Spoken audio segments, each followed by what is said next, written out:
brought to you by Silver Pumps. Top quality और consistent performance के लिए सिर्फ सिल्वर पंप नाम याद रखना। तो ये रूटीन प्रोसेस है। अकेले पूज्य गुरुजी को नहीं, ये हजारों कैदी ऐसे हैं जो इस पैरोल और फरलो का लाभ ले रहे हैं। फॉलोवर ज़्यादा है, आपको लगता नहीं है कि वहाँ पर चाहे वो वहाँ पर गैदरिंग हो या उनके फॉलोवर्स का आना जाना हो, वो किस तरीके से रिजल्ट करेगा अगर वहाँ सिरसा हो जाएगा। एसजीपीसी चाहती है कि राम रहीम को पैरोल ना दे। जितेंद्र जी, ऐसा क्या है कि जो जब चुनाव आते हैं, जैसे हरियाणा में चुनाव हुए, पंजाब में चुनाव हुए, अब दिल्ली में चुनाव है कुछ दिनों में, तो उन्हीं चुनाव के दिनों में आकर पैरोल या फरलो रिफ्लेक्ट करती है पॉलिटिक्स को। डेरा सिरसा मुखी राम रहीम को हरियाणा सरकार की ओर से पैरोल दी गई है और इस बार ये पैरोल 30 दिन की है। हमारे साथ इस समय जितेंद्र खुराना है जो राम रहीम के वकील हैं और ज्यादातर केसेस में यहाँ पंजाब हरियाणा डील करते थे। इस बार जितेंद्र जी किस तरीके से पैरोल ये अलग है और क्यों जरूरत पड़ी इस पैरोल की, जो राम रहीम है उनको, और किस ग्राउंड पर ये पैरोल मिली है? देखिए, सबसे पहले तो मैं आपको एक बता दूं, एक पैरोल का ही रूटीन प्रोसेस है। जो कानूनी अधिकार होता है एक कैदी का कि 1 साल के अंदर वो 70 दिन की पैरोल और 21 दिन की फरलो ले सकते हैं। तो ये रूटीन प्रोसेस है। अकेले पूज्य गुरुजी को नहीं, ये हजारों कैदी ऐसे हैं जो इस पैरोल और फरलो का लाभ ले रहे हैं। तो आज जो ये 30 दिन की पैरोल पूज्य गुरु संत गुरमीत राम रहीम सिंह जी इंसान जी को दी गई है, ये कानूनी दायरे के अंदर दी गई है, उनका कानूनी अधिकार बनता है, तो ये पैरोल दी गई है। जो 1 साल में 70 दिन की होती है और 70 में से 30 दिन की पैरोल पूज्य गुरुजी को आज दी गई है। ये इसमें कोर्ट की ओर से कुछ डायरेक्शंस हैं, क्योंकि पिछली बार तो कोर्ट ने कहा था कि जो अथॉरिटी है, कॉम्पिटिटिव अथॉरिटी है, जिनका अधिकार है, वो इसमें पैरोल दे सकता है, या फिर इस बार ये हरियाणा सरकार की ओर से दी हो? किसने ये प्ली रखी थी कि पैरोल दी जाए? देखिए, माननीय हाई कोर्ट ने ये ऑर्डर किया था कि जो स्टेट की कॉम्पिटेंट अथॉरिटी है वो इस पैरोल को देखेगी। अगर उनको लगेगा कि पैरोल दी जानी चाहिए तो वो पैरोल उनको मिलेगी। तो जो स्टेट की कॉम्पिटेंट अथॉरिटी के समक्ष पूज्य गुरुजी ने ये अप्लाई किया था, एप्लीकेशन डाली थी जी जेल विभाग के थ्रू, और जो कमिश्नर रोहतक है उनके पास ये रिक्वेस्ट गई थी।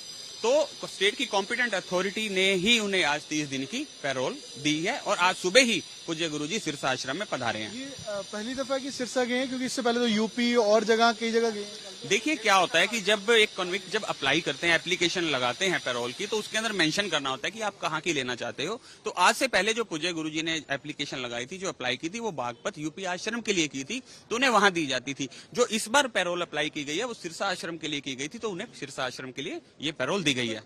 2017 से जब से वो कन्विक्शन में है, अंदर है जेल के, तो तब से ये पहली दफा है कि सिरसा? जी बिल्कुल, ये पहली दफा ही है कि पूज्य गुरुजी ने सिरसा के लिए अप्लाई की थी और उन्हें सिरसा के लिए मिली है। उनके फॉलोवर ज्यादा है, आपको लगता नहीं है कि वहाँ पर चाहे वो वहाँ पर गैदरिंग हो या उनके फॉलोवर्स का आना जाना हो, वो किस तरीके से रिजल्ट करेगा अगर वहाँ सिरसा हो जाएंगे? देखिए, जो आगामी कार्यक्रम कुछ ऐसा होगा, क्योंकि उसके बारे में अभी मुझे कोई जानकारी है नहीं, क्योंकि आज सुबह ही पूज्य गुरुजी सिरसा आश्रम में पधारे हैं। जैसे कोई जानकारी मुझे मिलेगी मैं आपके साथ साझी करूंगा। वैसे पूज्य गुरुजी अपने YouTube चैनल सेंट MSG से आज लाइव होकर भी उन्होंने एक संदेश जारी किया है कि किसी ने सिरसा नहीं आना है, तो वो भी YouTube पे अवेलेबल है। तो वो इनडायरेक्टली पता लग जाता है ना कि मैं सिरसा में हूँ कि सिरसा नहीं है। जी देखिए, इसमें इनडायरेक्टली और डायरेक्टली वाली तो कोई बात ही नहीं है। जब सिरसा आश्रम में वो पैरोल पर आए हैं तो सबके सामने है, इसमें कोई ऐसा नहीं है कि डायरेक्टली या इनडायरेक्टली।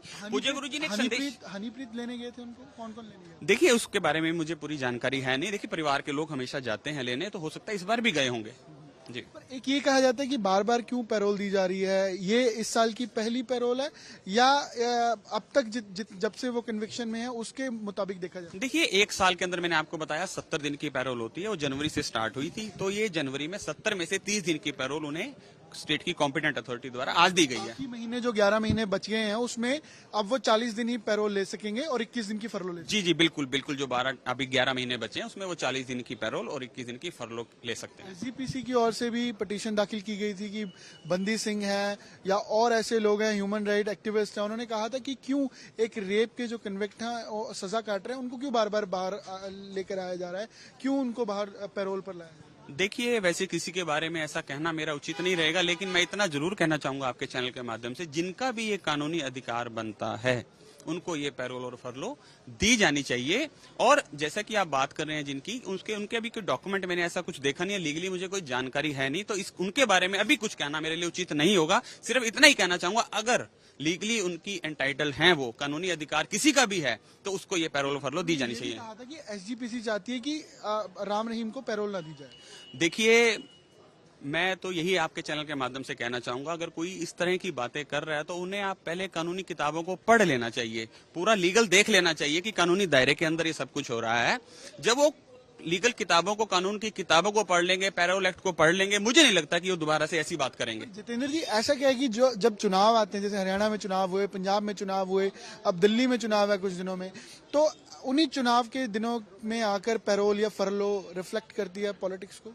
देखिए, सबसे पहले तो मैं ये आपको बता दूं कि पूज्य गुरु संत गुरमीत राम रहीम सिंह जी इंसा जी का राजनीति से किसी प्रकार का कोई लेना देना नहीं है। जहां तक आपने इलेक्शनों की बात की है, तो अब भारत देश ऐसा देश है, आप देखेंगे हर महीने कहीं ना कहीं इलेक्शन, कभी विधानसभा आगे, कहीं कहीं लोकसभा के आगे, कभी ग्राम पंचायत के आगे, कभी जिला परिषद, इस तरह के कई तरह के इलेक्शन है जो समय समय पर किसी न किसी स्टेट में हर जगह होते रहते हैं। तो इस पैरोल को राजनीति से ना जोड़ा जाए, इस पैरोल को इलेक्शनों से जोड़ के ना देखा जाए। जैसा कि मैंने आपको बताया कि एक साल के अंदर अगर 70 दिन की पैरोल है और 21 दिन की फरलो है, जब से पूज्य गुरु जी पैरोल और फरलो पर आने लगे, उन्हें 70 दिन की ही पैरोल मिली है और 21 दिन की फरलो मिली है। कोई अलग से कोई स्पेशल ट्रीटमेंट उन्हें नहीं दिया जा रहा। चुनाव में 10 से 15 सीटें ऐसी थी जहां पर प्रभाव था डेरा फॉलोअर्स का, तो इसलिए इसको राजनीति से जोड़कर देखा जाता है, चुनाव से जोड़कर देखा जाता है। तो क्या दिल्ली में फॉलोअर नहीं है या दिल्ली से सटे इलाकों में नहीं है जहां पर आपको लगता है कि इस तरीके का इम्पैक्ट होगा? देखिए, पूरे विश्व के अंदर डेरा सच्चा सौदा के 7 करोड़ फॉलोअर हैं जिन्होंने पूज्य गुरु जी से गुरु मंत्र लिया हुआ है। वो टोटल 7 करोड़ ऐसे लोग हैं जिनका नशा पूज्य गुरु जी ने छुड़वाया, जिनके घर नरक बन रहे थे उनको स्वर्ग की तरफ लेके गए, उन्हें उनके घर में एक वातावरण, शुद्ध वातावरण पैदा किया। तो की कन्विक्शन भी तो हुई फिर। देखिए, वो आपको मैं बता दूं कि जो निचली अदालतों के फैसले होते हैं वो फाइनल फैसले नहीं होते। उनको हमने माननीय हाईकोर्ट में चैलेंज किया हुआ है और हमें पूर्णतः भरोसा है हमें माननीय हाईकोर्ट से न्याय मिलेगा। जैसा कि एक RC 8 जो रंजीत मर्डर केस का भी फैसला था, जो नीचे से कन्विक्शन हुई थी, लेकिन माननीय हाईकोर्ट ने जब उस केस को सुना तो पूज्य गुरु जी को उसमें बरी किया।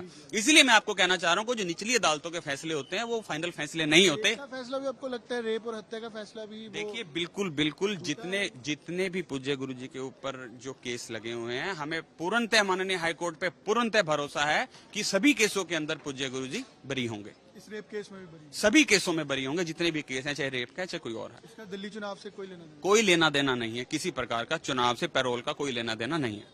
जितेंद्र खुराना बातचीत कर रहे थे, ये राम रहीम के जो डेरा मुखिया उनके वकील हैं, और खासकर जिस तरीके से बातचीत कर रहे हैं हमने देखा कि कोई इन केसेस का लेना देना नहीं है। यहाँ पर राम रहीम बरी होंगे और पैरोल या फरलो जिस आधार पर दी जाती है अब तक, तो वो भी कानून के दायरे में है। और हाईकोर्ट की ओर से पिछली दफा भी कहा गया था कि जो कॉम्पिटेंटिव अथॉरिटी है वो पैरोल फरलो पर डिसीजन ले सकती है। कैमरा पर्सन अमन गुप्ता साथ अमन भारद्वाज, चंडीगढ़।